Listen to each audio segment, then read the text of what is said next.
So after having seen the various rules of syllogism, categorical syllogism, we are seeing a few points under the syllogism.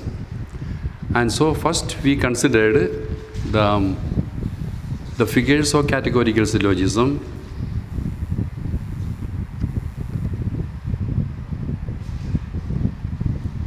And then the moods of categorical syllogism. Just to remind yourself of what we have done. There's a similarity between figure and mood. Both are forms of syllogism, shape.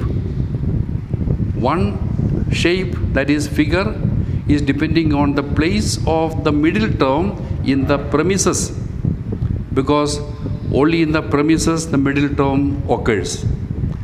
Where do you find the middle term? With the subject or predicate or subject. Accordingly, there are 4 combinations possible, and thus 4 figures are made.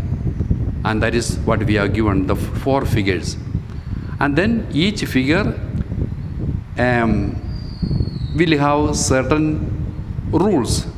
Rules not to be applied, but it is the result of the application of the 8 rules. When the 8 rules are applied to the syllogism, then we will find this result with regard to each of the figure. So in the first figure we have seen the different rules. For the last figure, the 4th figure has got three rules, and that we have seen how it is realized in the case of each of the figure. So that is, figure is depending on the place of the middle term in the premise. The other one is mood. The mood is again a form of syllogism, a shape, another way of looking at the syllogism, the shape of the syllogism. But here the criterion is different. Here we are looking at the different forms of syllogism based on or determined by the quality and quantity of the 3 constituent propositions. So every syllogism has got 3 propositions, the minimum required, and out of that one, 2 are premises and the other one is conclusion. And out of the premises, one is a major, other one is minor.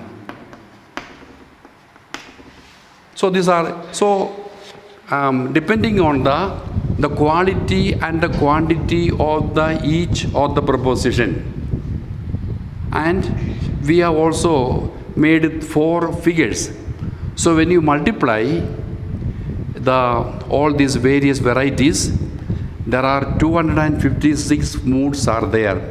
256 different combinations will be there, because each proposition, when you consider the quality and quantity, it can be A, E, I, O. So when you go on multiplying, we can find 256 moods, 256 types of moods based on the different quality and quantity. But that is for the information. But what is important as far as we are concerned, among all the 256, only 19 are valid. Only 19 moods are valid. And those valid moods are given for under each figure. Each figure has got a certain number of valid moods. And that is what we have seen in the previous class. What are those? What each of the premises, each of the proposition should be. So in the case of the first figure, in the case of first figure, A, that means the major premise has to be A, the minor premise has to be A, the conclusion also will be A. That is one of the valid moods of the first figure. And thus there are 4 valid moods for the first figure. So also in the second figure, again we have 4 valid valid moods are there for the second figure. And the third figure, has got 6 valid moods for the third figure, and the fourth figure has got 5 valid moods. So altogether there are 19 valid moods.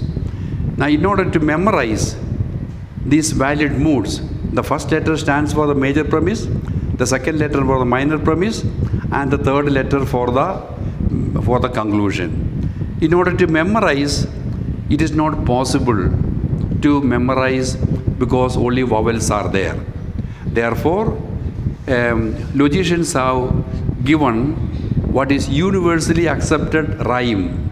Universally accepted. Any language you go, anywhere in the world, all those who study Aristotelian logic will know what is the meaning of Barbara mood. Barbara mood is one of the moods in the first figure which is valid. That is the Barbara mood. So Barbara is enough as a Barbara mood. Immediately those who have studied logic will understand. That is why these are not simply made by me or by a few language groups, but rather it is universally accepted. Now what are these? I just, since students are not there in the class, otherwise I used to make them repeat to these rhymes, but I read once more in order to have the Latin pronunciation as well as the accent.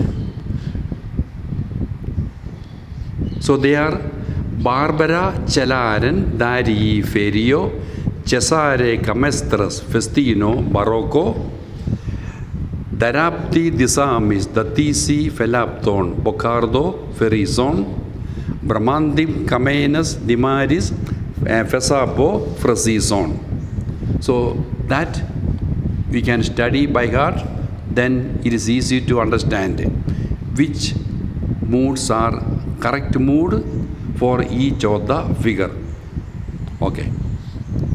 Having seen that one, now we go to the then another point in what is it called in syllogism, that is dilemma.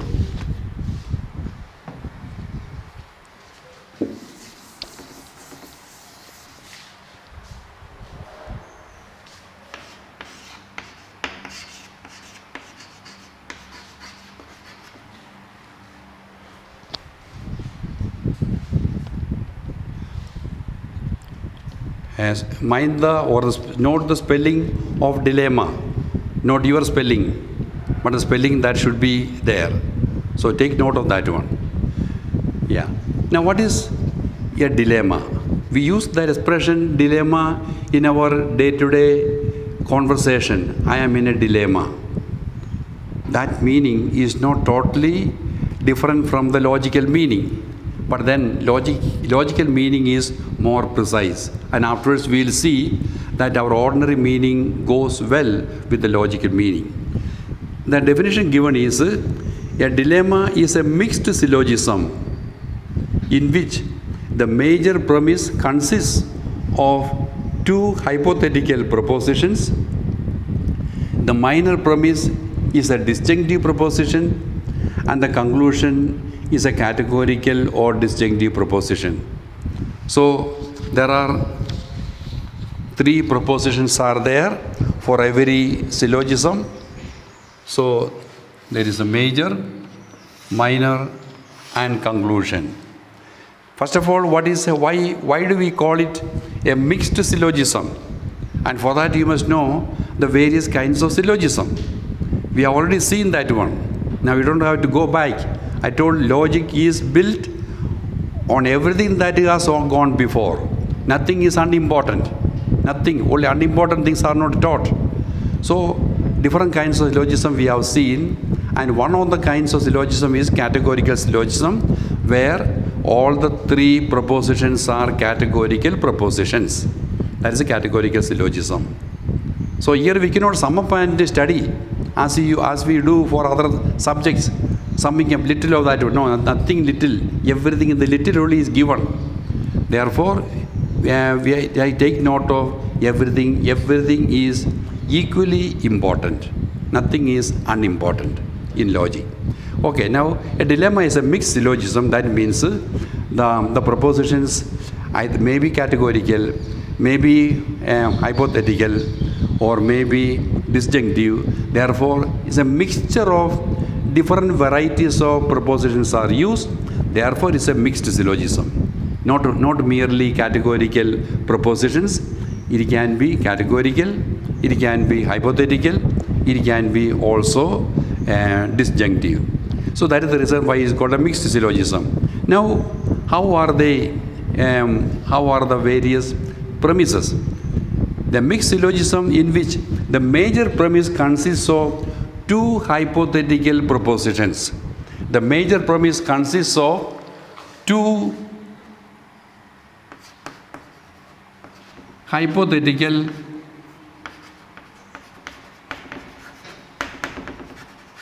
propositions. Now, what is hypothetical? I cannot explain again.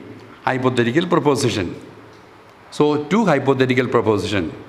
Now, out of sympathy for you, I say again, hypothetical is same as conditional propositions. If it rains, I'll take the umbrella, and if I take the umbrella, somebody will come along with me. So, two conditional propositions are put together, joined with and. If this, then that, and if that, then something else. So this is called hypothetical propositions. So two hypothetical propositions are the major premise consists of two hypothetical propositions. The minor premise is a disjunctive proposition. Again calling our attention to what we have seen. What is a disjunctive proposition? Either this or that. Disjunctive. It's enough to say once, either this or that. That kind of proposition. Either I will take coffee or I take tea in the morning. That proposition that speaks about a disjunction.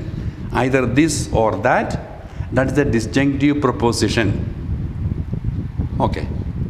So the minor premise is a disjunctive proposition. So that is minor premise.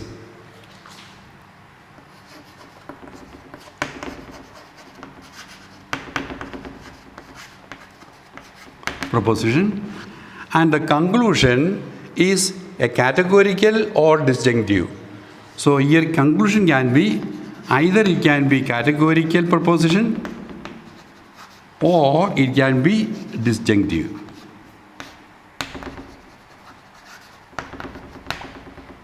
Categorical or disjunctive. So this is the logically what a dilemma is like. A mixed syllogism in which the major premise consists of two hypothetical propositions. The minor premise consists of a disjunctive proposition, and the conclusion can be either a categorical proposition or a disjunctive proposition. Only enough once read. People used to get 100 marks if the question is asked. Very systematically flows after the explanation of the rules.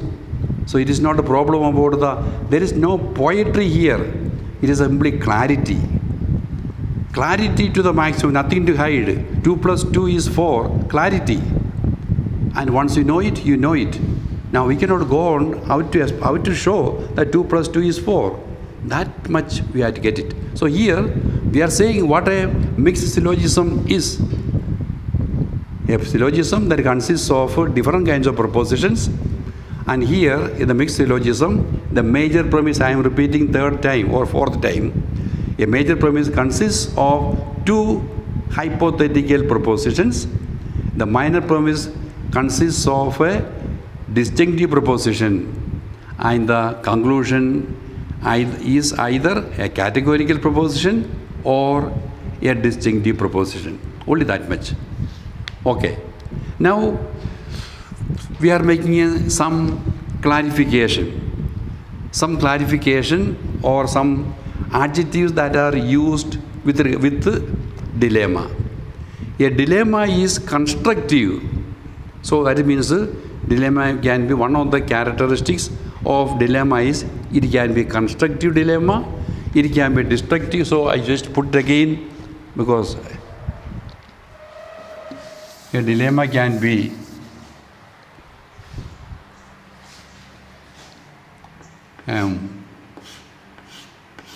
constructive, destructive, simple and complex.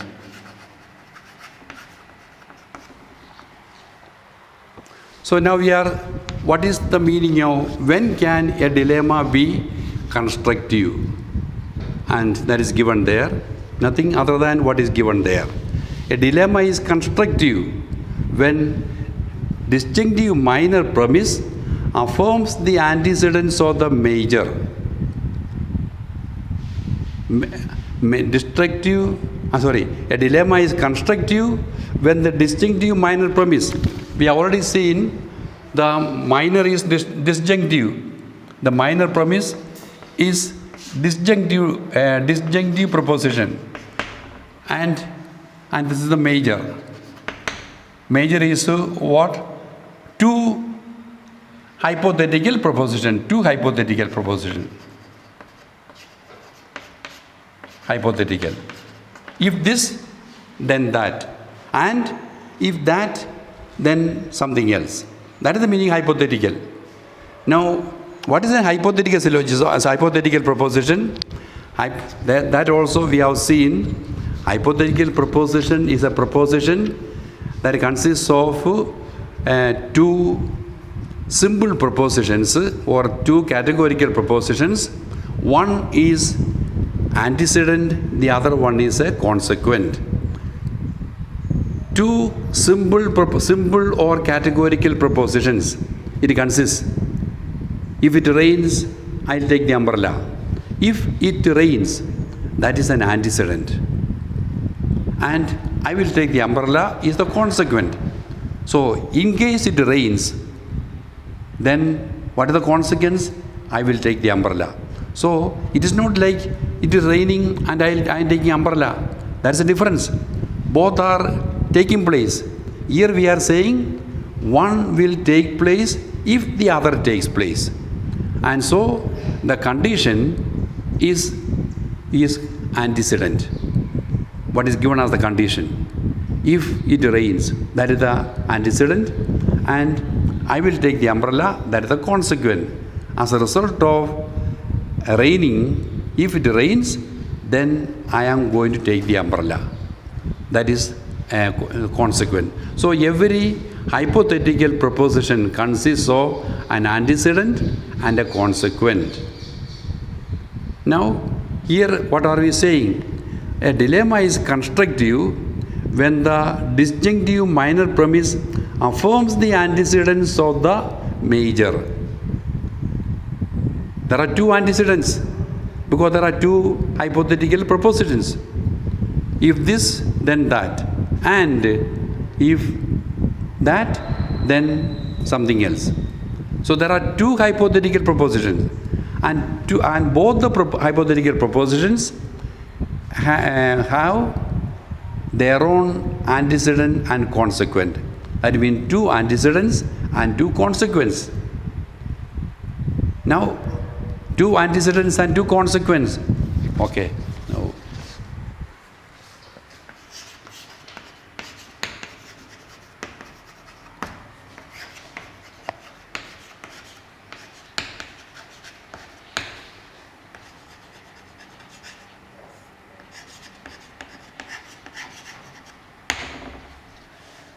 and something else.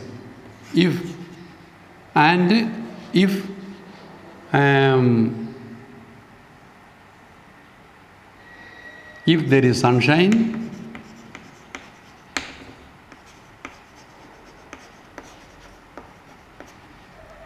then I will play.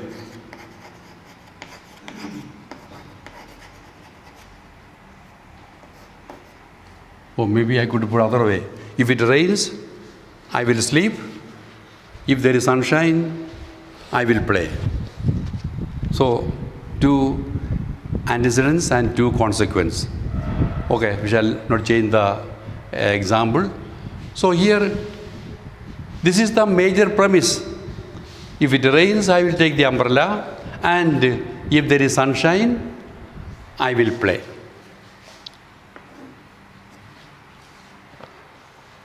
And what are the antecedents in these propositions? The antecedents are if it rains. One. The other antecedent is if there is sunshine. They are the antecedents. And what are the consequences? I will take the umbrella, one consequent. Other one is I will play is the other consequent. So two antecedents and two consequence. So here a dilemma is constructive when the disjunctive minor premise affirms the antecedents of the major. Affirms the antecedents of the major. And what is that? Affirms the antecedents of the major. What are the antecedents? If it rains, it rains. One antecedent. If there is sunshine, that is another antecedent. They are affirmed. That means either. So we had, but then the minor is a disjunctive proposition. Therefore, the minor will be either it rains or there is sunshine.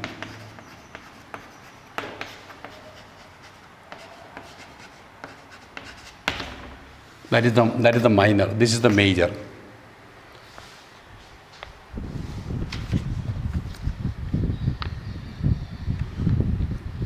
Then the dilemma is destructive. So first one is constructive. Constructive when the minor affirms the antecedents of the major. It is destructive when it denies the consequence. It denies the consequence. There are two consequences. They are denied. And how to deny it? For example, I did not take the umbrella, neither did I take the umbrella, nor did I go for play. That is the denial of the consequence. The two consequences are denied, but of course you have to put them in the disjunctive propositional style, because minor is disjunctive proposition. And so, when you put the disjunctive proposition, this has to deny. First you had I did not take the umbrella, nor did I go for play. Nor did I go for play. Either or is changed into neither nor. Denial. So I can put it this way. Neither I took the umbrella, nor I went for play. Denial. Both are denied. What is denied? The consequence are denied. Consequence. Nothing, this one. What is there? What is antecedent? What is consequent? Antecedent and consequent are not first and second.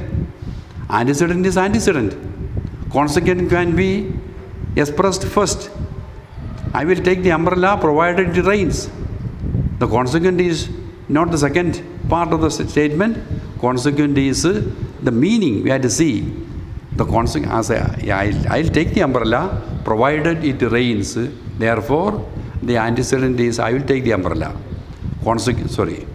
The antecedent is provided it rains, and the consequent is I will take the umbrella. So it is not necessarily that it has to be antecedent has to be first, and the consequent has to be second. Not necessarily. We have to see the meaning. We have to see how the hypothetical proposition is expressed. Yeah. So it is destructive when it denies the consequence. Then there are two other adjectives also are there. It is simple. Since it is given in the text, I am not going to write on the board. It is a dilemma is simple. So that is the subject remains same. A dilemma is simple when the conclusion is categorical proposition. We have seen already the conclusion can be categorical proposition or disjunctive proposition. Don't forget. Don't put only take one, little enough for my answer. No. The conclusion can be either categorical proposition or disjunctive proposition. When the conclusion is categorical proposition, then we say that dilemma is simple. When the conclusion is disjunctive proposition, that dilemma is complex.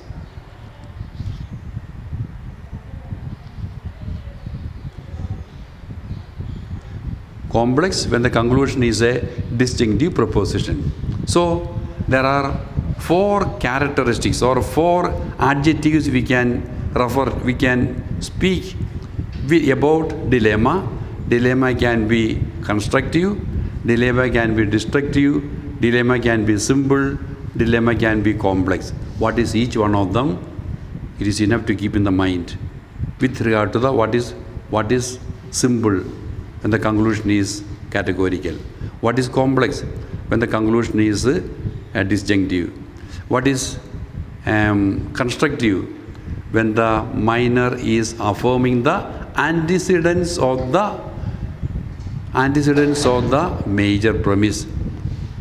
And it is destructive when the minor is denying the consequence of the major.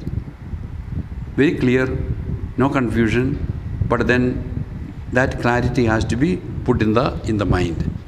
Now, that is with regard to the 4 characteristics.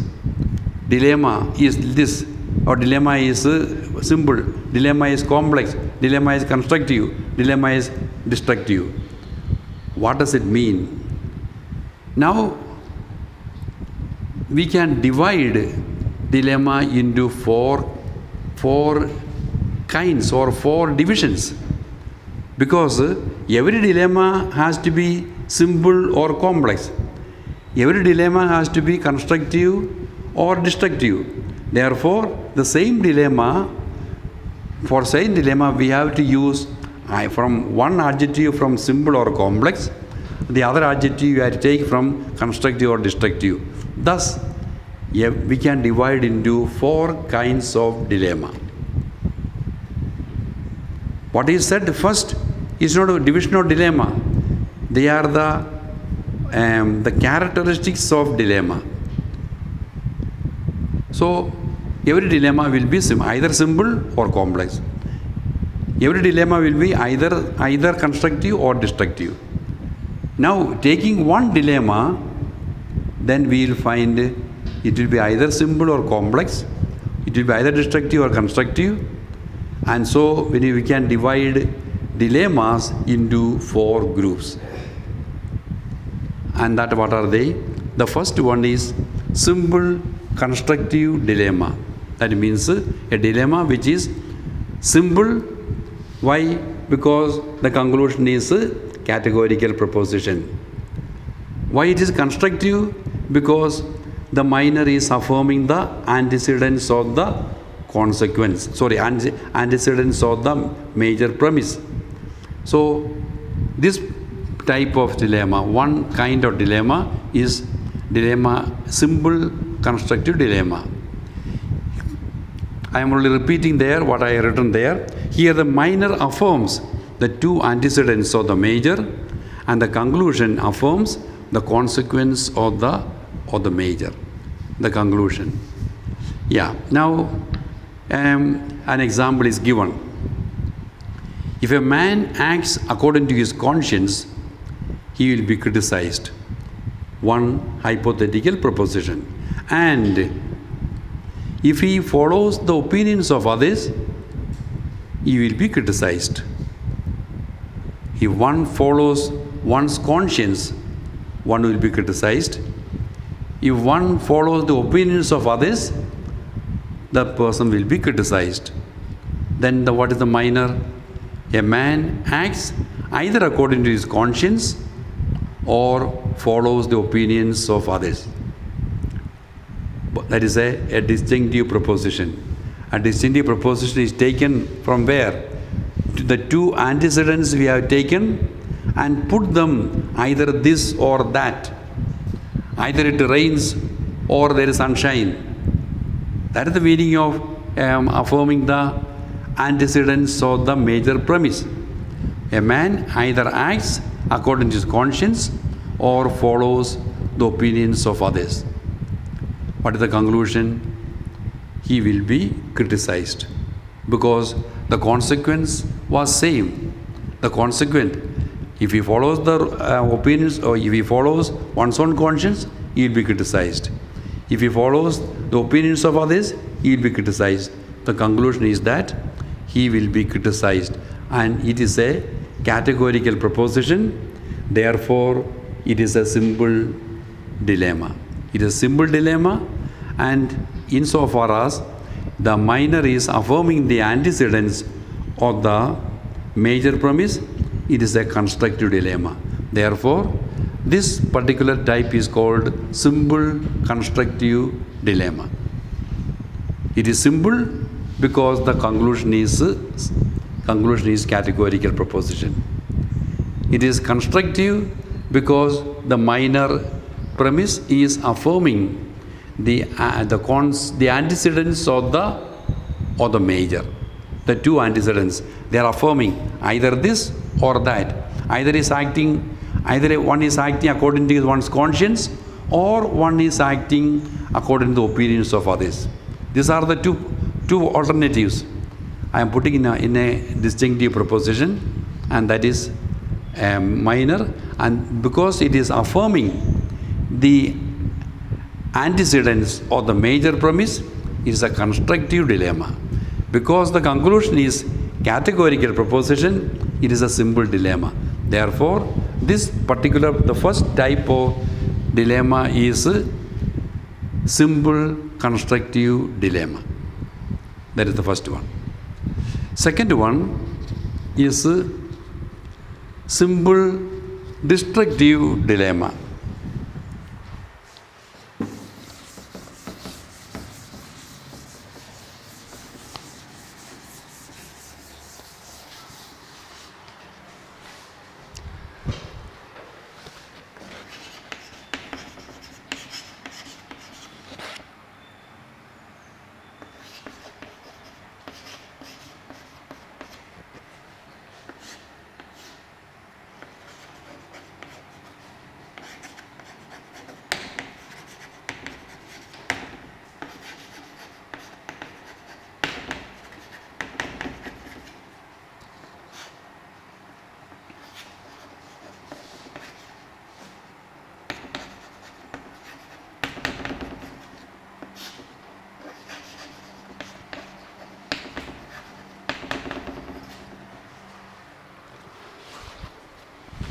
So every dilemma already we have clarified, but I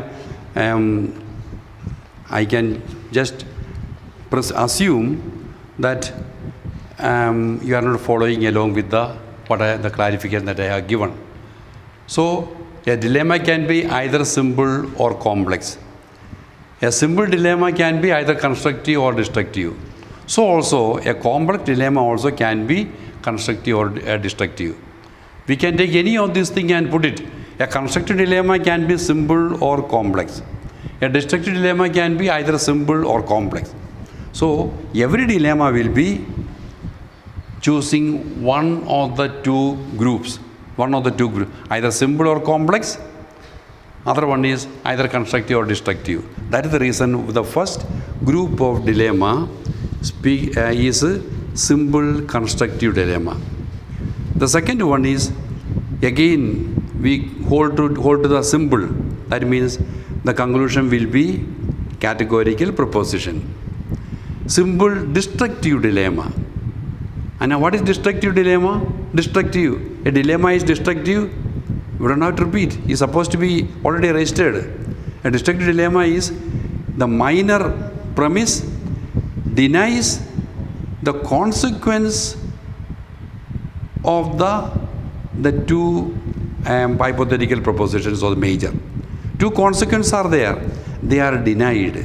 But of course, it has to be denied not with the and, but with either this or that, or you have to put, of course, negatively, neither this nor that. So therefore it is a destructive. So simple destructive dilemma.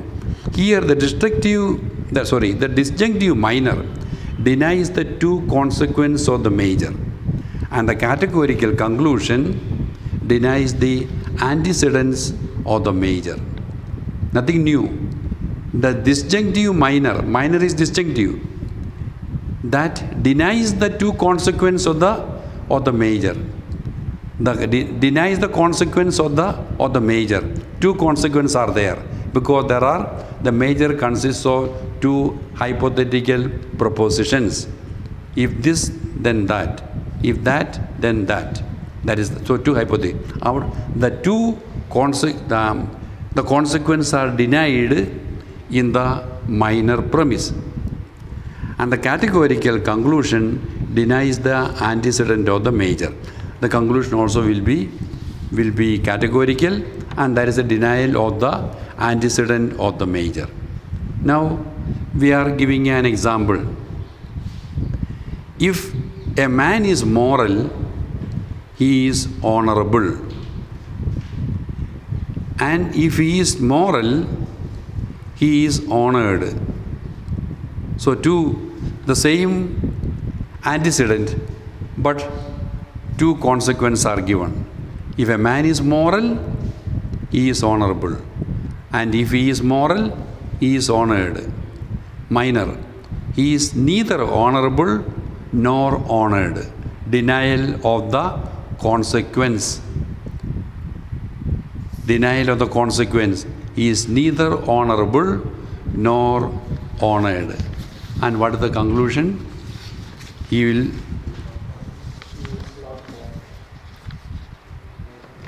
the conclusion is he is not moral. Denial of the antecedent. So that is all. The conclusion is a categorical proposition, therefore it is simple.